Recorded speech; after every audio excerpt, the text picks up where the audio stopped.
Okay. Hey y'all, it's Nomadic Shaman here. Thank you so much for visiting my page. Today's video, I want to talk on two subjects. I want to talk about cancer and I want to talk about diabetes. Okay. Now, first off though, before I get into that, y'all, if y'all don't have Louise Hay, get this. It's a really quick read, literally. Really, I mean, you can use it as a resource to really thumb through, but I did it at the suggestion of my spiritual team.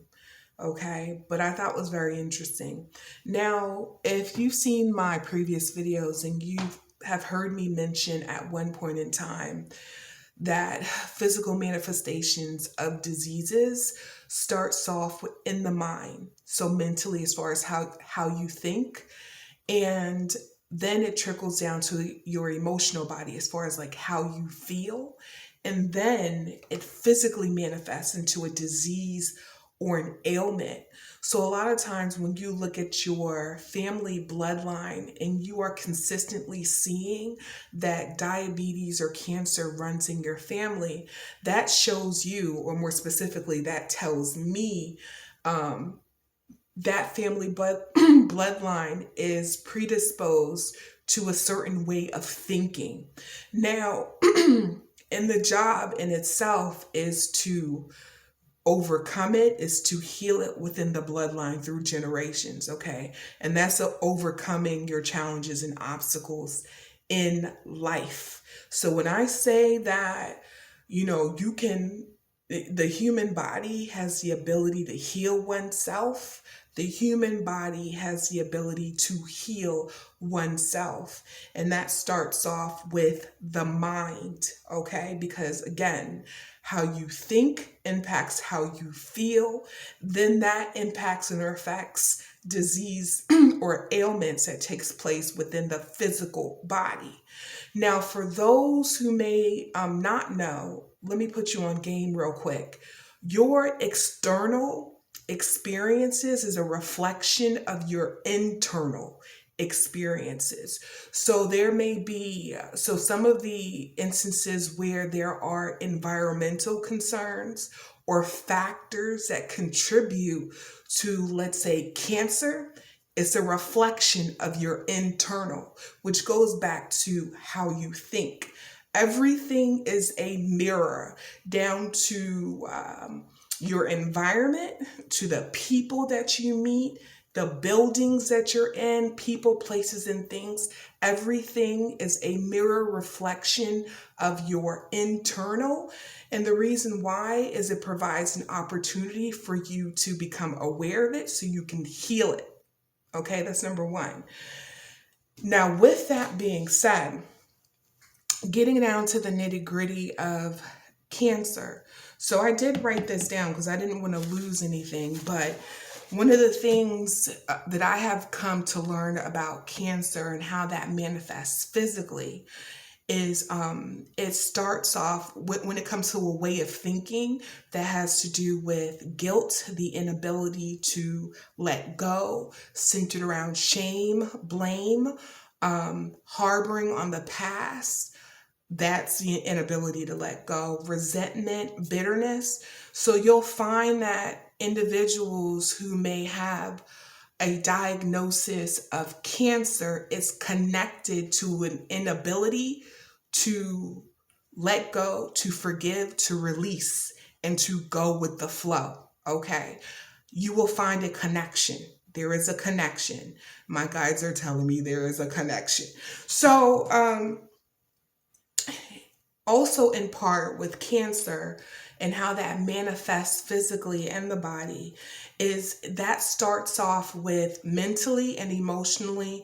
As far as, let's say, mentally, a betrayal, right? So betrayal, deep hurt manifests on the emotional body, emotional plane, can also include long-standing resentment, bitterness, which is also a display of the inability to let go and to forgive. Okay.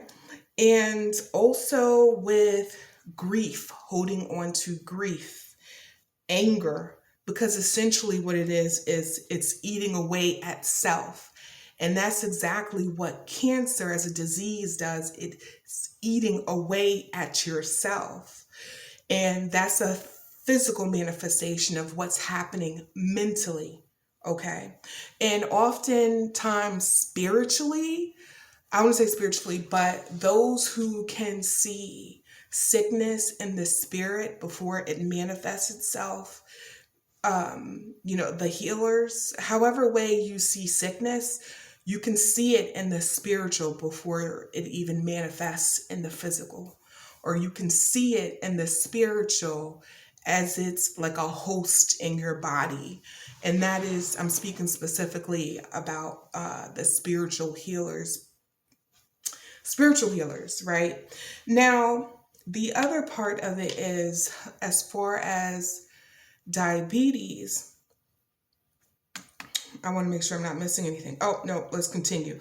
So with cancer, as I mentioned before, guilt, shame, blame, inability to let go, release, refusal to deal with the world as is, hopelessness, helplessness.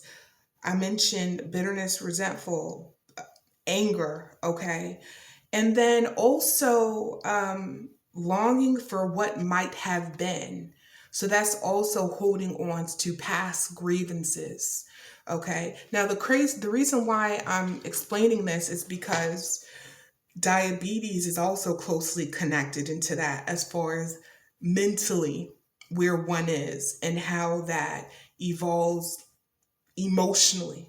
Okay. Some of the very similar things too is refusing to deal with the world as is, hopelessness, helplessness, bitterness, resentful, anger, longing for what might have been, or like common mental thought forms that affect your emotional body.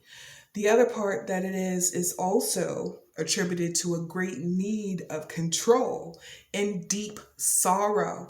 And here's what the even more, I don't want to say surprising, but I was able to connect the dots on this. It's because here in this book, she had mentioned no sweetness as it relates to those who experience diabetes. So if I were to simplify that translation, that's basically means not being on the receiving end to the joys of life as far as what it has to offer. Continuously lamenting on the things that you're not able to change, rather than creating opportunities, creating space, or even being open and receptive to the good that can come your way. So it's looking more at the glass half empty versus looking at optimistically at the glass half full type of thing, which goes back to mentally, how are you viewing things?